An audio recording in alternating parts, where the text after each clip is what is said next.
E aí, gente, tudo bom? Como é que vocês estão? Aqui é o Trabalhando com Educação, eu sou o Alexandre Ramos. Mais uma vez a gente está de volta aqui. Eu espero que vocês tenham gostado muito do último papo com a Tenille. Mas antes de qualquer coisa, sempre lembrando, se inscrevam no canal, compartilhem, comentem. É muito importante a gente escutar o feedback de vocês. O papo com a Tenille foi tão bacana e a gente viu que tinha tanta coisa para falar, e foi como eu coloquei no final, que eu resolvi convidar a Tenille para a gente fazer uma série. E a gente inicia essa série hoje falando de uma das experiências mais marcantes dela, que foi na Green School, lá em Bali. Tudo bom, Tenille? Boa tarde.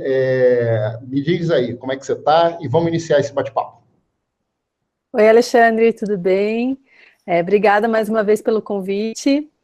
Fico feliz de estar aqui, poder compartilhar essas experiências. Realmente foram 6 meses muito ricos lá e de muito inspiradores para mim, então fico feliz de ter espaço para poder compartilhar isso com outras pessoas, né? Bacana, maravilha. O que eu achei muito legal, a gente foi conversando depois, né, e até nesse preâmbulo aqui do papo, sobre a Green School, o que eu acho mais interessante é a questão do espaço aberto. É um conceito que eu acho muito, muito bacana, que é a coisa de você derrubar a parede no ambiente de ensino, né, e um outro ponto que você passou super rápido, mas eu acho interessante, é a questão da ponte, de criar uma ponte, estabelecer uma ponte para o aprendizado, né? E aí, conceitualmente, quando a gente fala de parede, a gente fala de separação, de setorização. E ponte, a gente fala de ligação, de conectar os pontos, conectar, às vezes, 2 pontos que são de difíceis acesso entre um e o outro, né? E aí, enfim, vamos começar falando exatamente disso, dessa tua percepção sobre esses 2 conceitos, a questão da derrubada de parede e a ponte de entrada para o Green School. Tá, ok. Bom, então essa questão da derrubada de não ter paredes na escola é uma coisa que permite muito a fácil circulação dos alunos e exploração de tudo e conexão com o mundo real, assim, né? Então, essa escola, ela tem uma proposta de um ensino holístico em que a questão intelectual, ela é importante, essa parte cognitiva que é geralmente o que é mais valorizado na maioria das escolas, mas lá também tem o mesmo peso as dimensões que é do social, do emocional e do físico. Então, o fato da escola não ter paredes, ela também otimiza esse ensino holístico, porque eu não estou só utilizando o meu lado intelectual, cognitivo, dentro de uma sala fechada, lendo, estudando, mas eu estou vivenciando coisas, né? Então, essa parte do social, por exemplo, de eu estar ensinando uma peça de teatro, recitando uma poesia, cantando, e essa relação que existe com as pessoas, esse cuidado comigo, com os outros, com o próprio ambiente, que é uma coisa que é muito importante, que eu vou mencionar mais para frente lá. Essa questão também do emocional, da meditação, da prática de yoga. Então, e aí o físico, que tem muita coisa também de hands-on, então de construir instrumentos musicais, aprender a tocar instrumento musical, enfim, construir, eles têm alunos que construíram lá uma sala de aula, tem alunos que construíram uma ponte, então são coisas realmente grandes que eles constroem, assim, e aí toda essa parte também de mexer com o corpo, que vai além de uma educação física simplesmente, mas eles escolhem, tem aluno que faz capoeira, tem alunos que fazem dança, então eles têm muitas oportunidades de escolher o que eles querem fazer, porque isso também é uma coisa que a escola entende, que o propósito da escola é fazer com que os alunos descubram qual é a sua paixão, aquilo que eles gostam de fazer, aquilo que dá brilho nos olhos e que eles tem motivação para fazer e para levar adiante na vida deles, inclusive na vida adulta, assim, né, principalmente. Bacana. E me diz uma perguntinha super, que eu acho que é importante dentro dessa questão desse ambiente aberto. O aluno, ele é direcionado a alguma tarefa ou ele tem a total autonomia para escolher? Ele tem a total autonomia para, por exemplo, não, eu quero só música, o ambiente que mais me interessa é o ambiente da horta, sei lá, o que quer que seja. Ou ele há um direcionamento para que ele circule por todas as áreas desse ambiente? Sim, tem um direcionamento, mas tem bastante liberdade também, porque os alunos, eles têm uma agenda, né? Então, é dividido por séries, eles têm uma agenda do que precisa ser feito durante a semana, e a turma eles trabalham junto com essas turmas, mas, por exemplo, no ensino fundamental 2, os alunos, eles ficam um pouco com a turma, que é a mesma série deles, e muito por interesse. Então, por exemplo, eu estou fazendo um tipo de arte que pode ser artes visuais, artes balinesas, teatro. Então, eu vou escolher aquilo que eu quero fazer e aí eu vou estar junto com a turma que tem o mesmo interesse, que pode ser do sexto, do sétimo, do oitavo ano, né? Então, eles misturam muitas idades nesse aspecto. Então, existe bastante liberdade de escolha no sentido também, como eu mencionei, educação física. Não necessariamente todo mundo vai lá e vai jogar basquete todos os dias ou vai fazer tudo. Então, cada um escolhe aquilo que gosta mais de fazer no sentido de eu tenho que movimentar meu corpo, mas o que eu vou fazer é uma escolha minha nesse horário, né? Então, tem umas 6, 7 opções do que eles podem fazer. Então, eles vão escolhendo mais ou menos, mas eles seguem tem uma estrutura, né?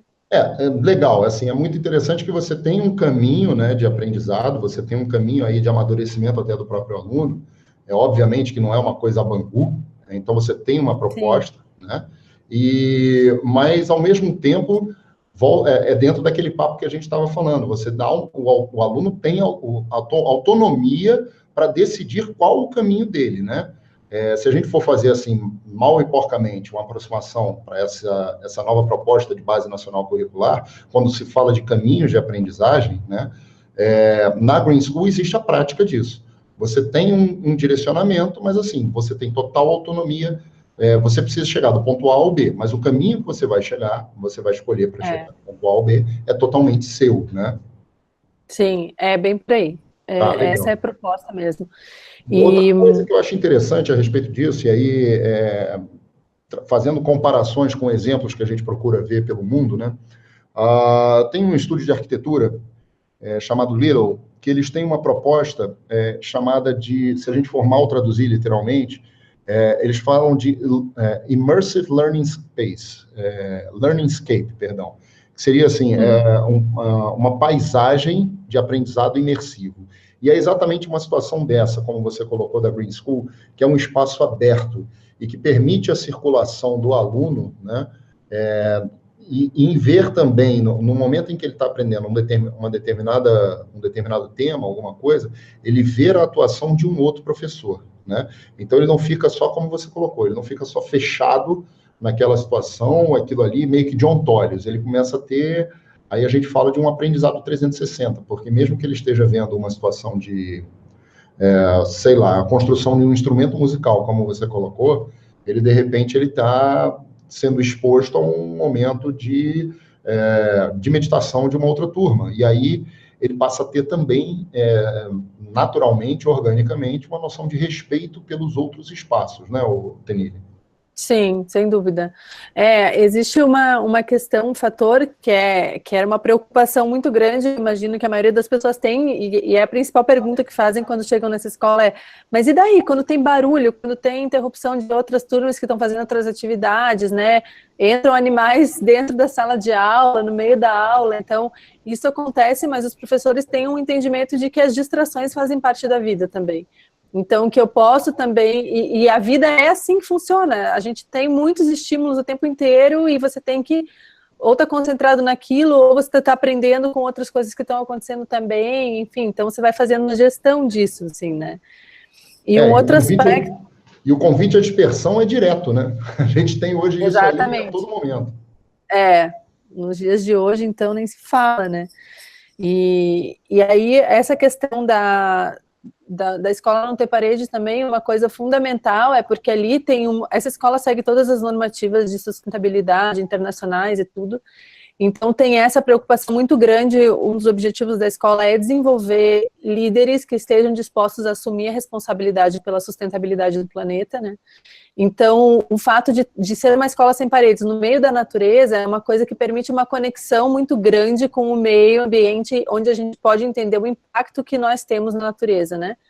Então, as crianças desde...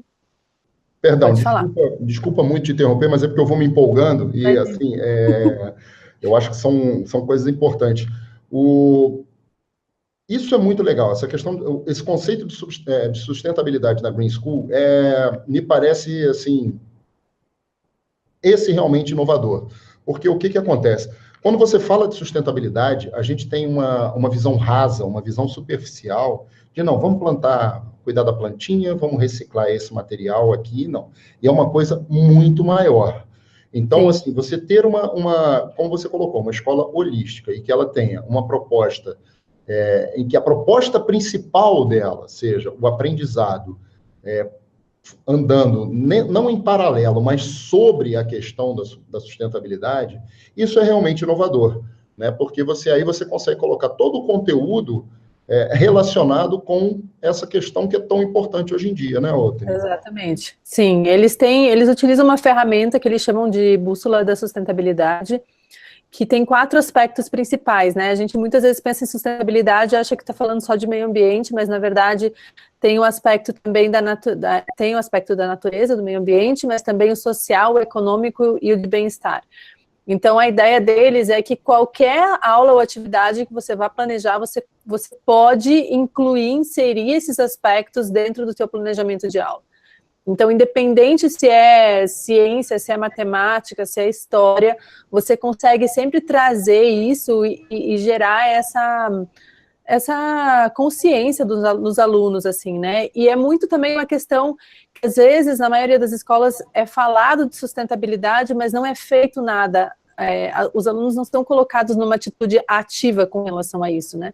E quando a gente fala de sustentabilidade, de causar uma transformação realmente no mundo, a gente precisa abrir mão de muitas coisas, né? Sim. Muitos confortos que a gente tem, hábitos de consumo, formas como a gente está acostumado a atuar mesmo na sociedade. Então, isso é uma coisa que é colocada para eles, que é vivenciada, não é só falada, né, e estudada, mas ela é vivenciada no dia a dia. Então, por exemplo, quando a gente pensa no consumo de numa bolacha recheada, tem um óleo vegetal que está causando um grande desmatamento na Indonésia e na Malásia, e os alunos eles estão conscientes disso. Então, na escola não é utilizado nenhum tipo de óleo vegetal na cozinha, e os alunos também, eles são provocados a não consumir qualquer tipo de alimento que tenha esse ingrediente, porque se sabe que os orangotangos estão morrendo na floresta ali do outro lado por conta disso.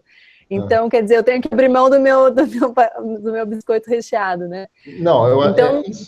isso é muito legal, e assim, eu acho que e talvez seja o caminho mais fácil. A gente pensa muitas vezes nas dificuldades do caminho, né? Quando a gente pensa numa situação como essa, quando discute sustentabilidade, quando discute meio ambiente, porque a gente tem hoje um paradigma de uma sociedade de consumo, em que é importante consumir, não importa qual o impacto que você causa no teu vizinho, entendeu? Não interessa. E aí isso é um paradigma de uma sociedade de consumo. Você mudar isso no aprendizado, na molecada, né, na tenra idade, como diziam os antigos, é muito mais fácil, né? Você facilita esse caminho para um novo momento até de humanidade. Aí a gente faz uma digressão bem grande, né? Uma viagem bem maior, né? E o contato e o fato de estar num ambiente onde você está em contato com a natureza. Então, desde criança, você cresce nesse ambiente, você percebe o quanto te transmite bem-estar, o quanto você se sente bem de estar nesse ambiente. É muito diferente você crescer ali, você passar 10 anos e aí você entender a importância de você preservar, de você cuidar desse planeta onde você vive, do que você crescer entre paredes sempre, e daí de repente com 15, 20 anos você falar, ok, agora eu vou me tornar um ativista e vou lutar para conservar, sei lá, ou para preservar, ou qualquer coisa. Então, eles entendem que isso é uma coisa que você começa a desenvolver desde criança. Se eu não tenho contato com o meio natural, com o meio ambiente, se eu sempre tive em espaços urbanos, é muito difícil que eu consiga compreender isso mais para frente, e que eu consiga realmente agir e assumir a liderança para transformar alguma coisa nesse sentido, né? Então, e o que eu percebia lá é assim, no final do 8º ano e no final do ensino médio, eles têm que apresentar um projeto no final do ano para se formar, de temas de interesse deles. Então pode ser qualquer coisa, pode ser uma questão minha, pessoal, pode ser um tema algum projeto de alguma coisa que me interesse, algum tema, qualquer que seja, e a maioria dos alunos levam questões que estão relacionadas a isso, a forma como a gente consome, Ou então tinha uma menina que se tornou vegana e ela estava apresentando lá por que ela é vegana, que impactos tem o consumo de carne ou de alimentos de origem animal.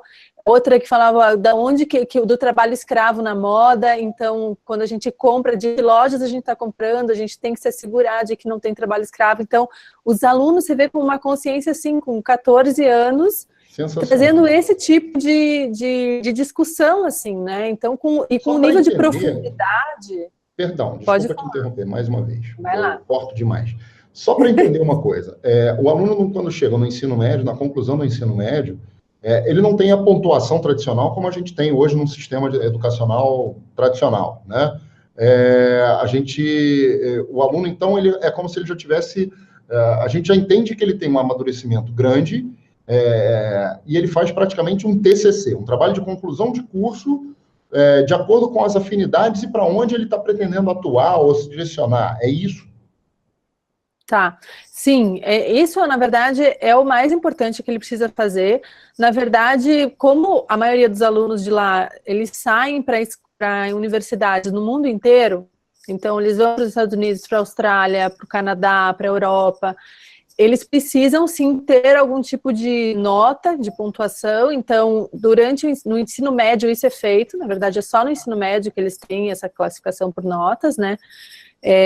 Justamente porque se precisa disso, mas não porque a escola acha que isso é importante, porque na verdade o que é importante mesmo é entender o que eles estão construindo, o que eles estão trazendo, qual que é a contribuição deles para esse planeta, assim, né?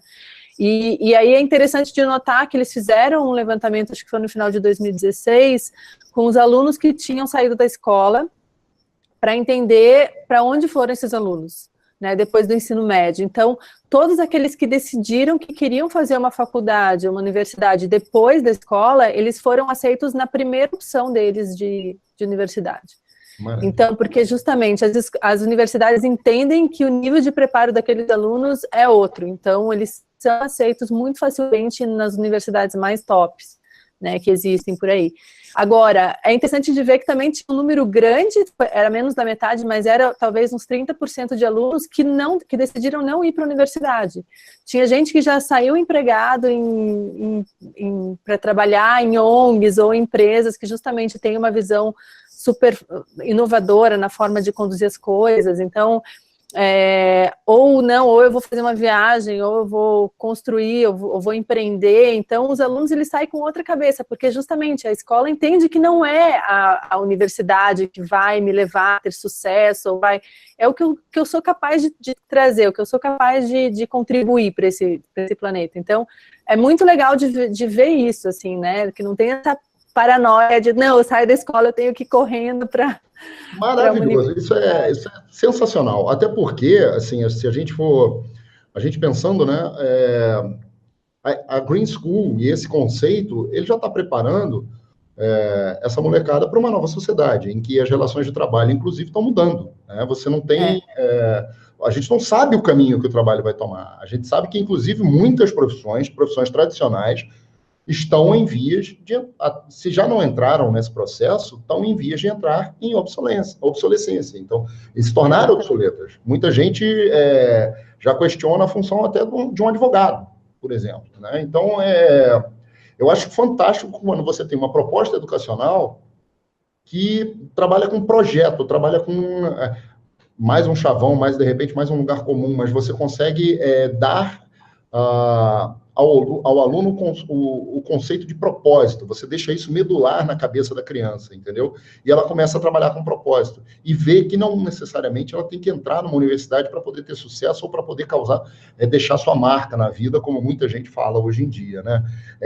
Sim. Tenille, maravilhoso, sensacional, eu acho que a gente conseguiu ter um conceito muito legal, porque a gente foi desde da criançada pequena, até você falando agora nesse momento aí da formação deles no ensino médio, né?